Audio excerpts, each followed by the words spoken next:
नमस्कार, जोहार। ज़िंदगी मिले ना दोबारा।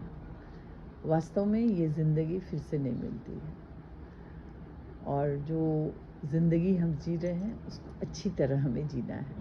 मैं कुछ अंतराल के बाद आपसे मिल रही हूँ क्योंकि मैं थोड़ा बाहर थी और ऐसा मौका नहीं मिल रहा था कि मैं आपसे रूबरू हो सकूँ।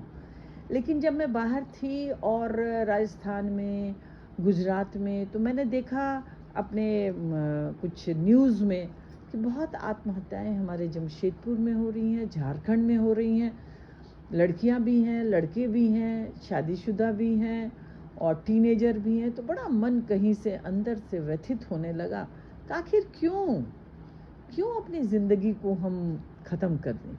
जिस ज़िंदगी, इतनी सुंदर सी ज़िंदगी हमें ईश्वर ने दी है, क्यों उसको ख़त्म कर लें। मैं आज हर किसी को ये कहना चाहती हूँ कि ये ज़िंदगी सिर्फ आपकी नहीं है, आपके माता पिता की भी है, जिन्होंने आपको ये ज़िंदगी दी है। आप तो सोचते होंगे कि मैं तो ख़त्म और मेरी दुनिया ख़त्म।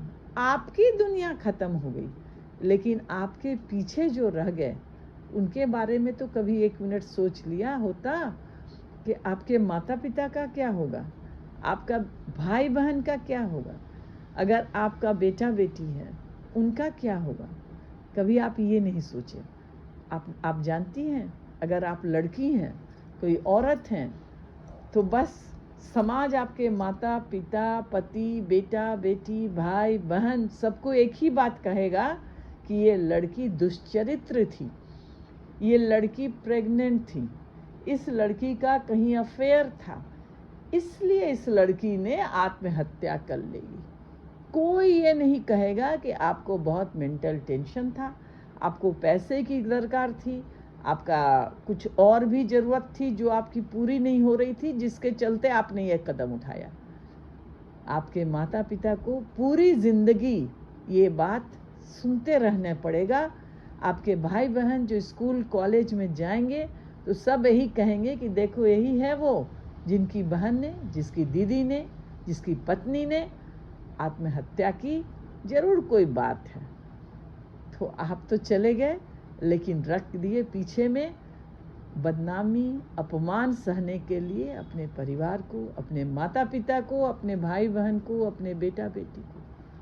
तो मैं एक ही बात कहूँगी, करबद्ध निवेदन करूँगी कि आत्महत्या कोई रास्ता नहीं है, कोई निदान नहीं है। आप अपने दोस्तों से शेयर कीजिए अपनी तकलीफ़, आप अपने माता पिता से शेयर कीजिए, आप अपने बच्चों से शेयर कीजिए, अपने पति या पत्नी से शेयर कीजिए। अगर कोई लगता है आपको कि अपना नहीं है, तो मैं हूँ ना, मुझे तो कभी बोलें। आपके पास मेरा मोबाइल नंबर है, मेरा ईमेल आईडी है, गूगल सर्च मारिएगा तो सारी चीज़ें मेरे बारे में उसमें मिल जाएगी। आप एक बार तो कहो, आप देखेंगे, आप इस पूरे दुनिया के किसी भी कोने से मुझे फ़ोन कर सकते हैं, मेल कर सकते हैं, मेरे ट्विटर पर आ सकते हैं, इंस्टाग्राम में आ सकते हैं और मुझे आप संपर्क करके एक बार कहिए, मैं ज़रूर आपकी मदद करूँगी। और मैं ये कभी नहीं कहती हूँ कि मदद की कोशिश करूँगी, मैं कहती हूँ मैं मदद करूँगी, क्योंकि ईश्वर भी उसी की मदद करता है जो खुद की मदद करता है। एक बार आप पहला कदम बढ़ाएंगे तो दूसरा कदम ज़रूर मेरा बढ़ेगा। तो मैं आज इतना ही कहूँगी कि ज़िंदगी मिले ना दोबारा। आओ हम लोग ज़िंदगी को जिएं और हर पल को जिएं, इतनी खुशियाँ लाएं कि माता पिता परिवार वाले भी आपकी खुशी में खुश होकर अपनी ज़िंदगी जिएं। आज का दिन मैं रखी हूँ मैट्रिक के बाद जो बच्चे सोशल साइंसेज अर्थात आर्ट्स स्ट्रीम लेना चाहते हैं। जैसे आर्ट्स स्ट्रीम में आप सोचते होंगे कि क्या पढ़ेंगे, क्योंकि आप जब पढ़ते थे 10th में तो आपके पास था social science, English, Hindi, maths and science और एक कोई वोकेशनल कोर्स आप पढ़ते थे। कंप्यूटर पढ़ लें या कुछ भी आप पढ़ते थे, आईटी पढ़ते थे, कुछ भी आप पढ़ते थे। तो आज आप सोचेंगे कि हम सोशल साइंस अगर लेंगे तो क्या पढ़ेंगे। तो मैं आपको बता दूं कि सोशल साइंस भी आप पढ़ सकते हैं, आप अंग्रेजी, हिंदी ये भी आप पढ़ सकते हैं। ये भी उसी का एक हिस्सा है। अब सोशल साइंस के साथ साथ अंग्रेजी हिंदी में अगर आपकी रुचि है कोई भी भाषा में, चाहे वो संस्कृत हो, उड़िया हो, उर्दू हो, बंगला हो, और संथाली भी पढ़ाई होती है बहुत जगह, संथाली हो, तो ये सारे सब्जेक्ट पर आप एक सब्जेक्ट तो आप ज़रूर ले सकते हैं। मैं हमेशा कहती हूँ कि जिसमें रुचि हो, जो सब्जेक्ट आपको पढ़ने में अच्छा लगता हो उसे ही पढ़ें। ये ना हो कि मेरी सहेली वो पढ़ रही है या मेरा दोस्त वो पढ़ रहा है इसलिए मैं वो सब्जेक्ट पढ़ा दूँ, वही पढ़ लेती हूँ। तो आप अपनी रुचि से सब्जेक्ट पढ़ें। ये भी नहीं कि माता पिता ने कहा या भाई बंधु ने किसी ने भर दिया आपका फॉर्म कि ये पढ़ लो, वही पढ़ लिए, ऐसा नहीं। क्योंकि आपको सोचना है कि ये पढ़ाई मैं अपने लिए कर रही हूँ, अपनी ज़िंदगी के लिए कर रही हूँ, अपने पैरों पर खड़े होने के लिए कर रही हूँ। ये सोचकर आपको पढ़ना है। आर्ट्स स्ट्रीम में 10वीं की पढ़ाई पूरी करने वाले स्टूडेंट्स आमतौर पर बहुत ज़्यादा होते हैं, लेकिन आर्ट्स के सब्जेक्ट्स स्टूडेंट्स को ज़्यादा बेहतर करियर ऑप्शन उपलब्ध कराते हैं। लोग सोचते हैं कि आर्ट्स में करियर ऑप्शन बहुत कम है, लेकिन ऐसी बात नहीं है। बहुत सारे ऐसे सब्जेक्ट जो साइंस और कॉमर्स वाले पढ़ते हैं वो आर्ट्स भी आप पढ़कर पढ़ते हैं। जैसे आप MBA पढ़ सकते हैं, BBA पढ़ सकते हैं, आप डिज़ाइन पढ़ सकते हैं, आप national institute of fashion technology में फैशन डिज़ाइनिंग का कोर्स, लेदर डिज़ाइनिंग का कोर्स, वेब डिज़ाइनिंग का कोर्स, और नेशनल डिज़ाइन एकेडमी में इंस्टीट्यूट्स में आप और भी बहुत सारे डिज़ाइन का कोर्स पढ़ सकते हैं आर्ट्स पढ़ के। लेकिन आज आपको पहले तो ये सोचना है कि हम 10वीं के बाद क्या क्या सब्जेक्ट रखें। आपके पास ऑप्शन रहेगा इतिहास, भूगोल, राजनीति विज्ञान, मनोविज्ञान, समाजशास्त्र, अंग्रेजी, हिंदी और संस्कृत, और भी जो आपके रीजनल लैंग्वेजेस हैं, और जैसे हिंदी, बंगला, उड़िया और संस्कृत, बहुत सारी भाषाएं हमने कही, और बहुत सारे स्टेट अपनी भाषा को भी रखते हैं। ऐसी भाषाओं के साथ आप अपने सब्जेक्ट्स चुन सकते हैं। इनके साथ ही स्टूडेंट को अंग्रेजी और एक आधुनिक भारतीय भाषा के अलावा 4 अनिवार्य विषयों का विकल्प चुनना होगा। अगर आप mass media, journalism, literature, sociology, social service, human psychology, political science, economics, singing, acting, photography और हिस्ट्री में करियर बनाने के इच्छुक हैं तो आप 10वीं के बाद आर्ट्स का स्ट्रीम ज़रूर रखें।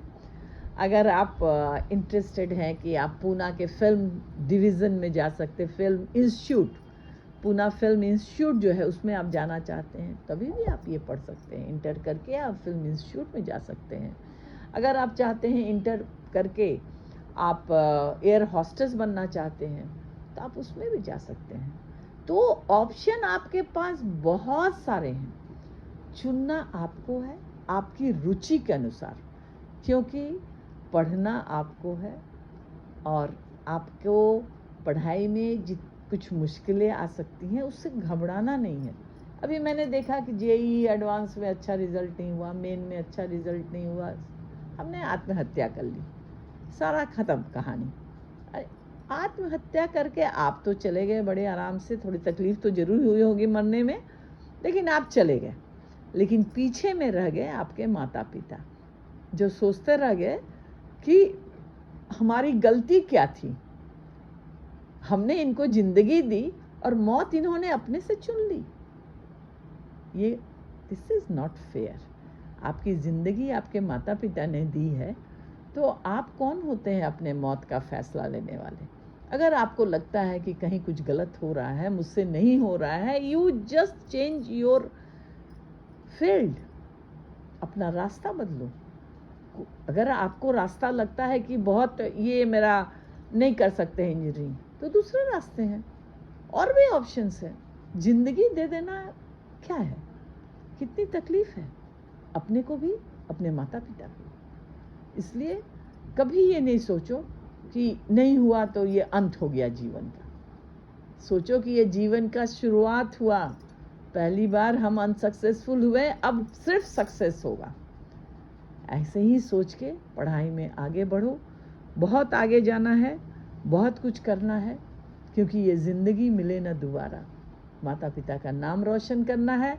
जिस फील्ड में भी जाएंगे उस फील्ड के मास्टर होंगे, उस फील्ड के शीर्ष पर पहुंचेंगे, टॉप पर पहुंचेंगे। इस तरह की भावना के साथ पढ़ाई करो और खूब पढ़ो और लिखो। मैं हमेशा एक बात कहती हूँ, पढ़ना लिखने का कोई ऑप्शन नहीं है। जैसे चाय नहीं पीते हैं तो कॉफ़ी पी लेते हैं, एक ऑप्शन है ना। चावल नहीं खाते हैं तो रोटी खा लेते हैं, एक ऑप्शन है। ये सब्जी नहीं खाते हैं तो वो ऑप्शन है। ये कपड़ा अच्छा नहीं लग रहा है तो वो कपड़ा पहन लेते हैं। लेकिन पढ़ने और लिखने का कोई ऑप्शन नहीं है, और ये आप ही को करना है। तो खूब पढ़ो लिखो, मन से अपने रुचि का सब्जेक्ट लो और उस विषय को मन लगाकर पढ़ो, क्योंकि बस ये 4-5 साल अपने करियर को अगर अच्छा कर लोगे तो सारी ज़िंदगी सिर्फ खुशी ही खुशी रहेगी, पूरी ज़िंदगी खुशहाल हो जाएगी और आपके माता पिता को भी एक खुशहाल ज़िंदगी देने के लायक आप बन जाएंगे। तो आज इतना ही। आप सबको जोहार, नमस्कार, जय झारखंड, जय हिंद।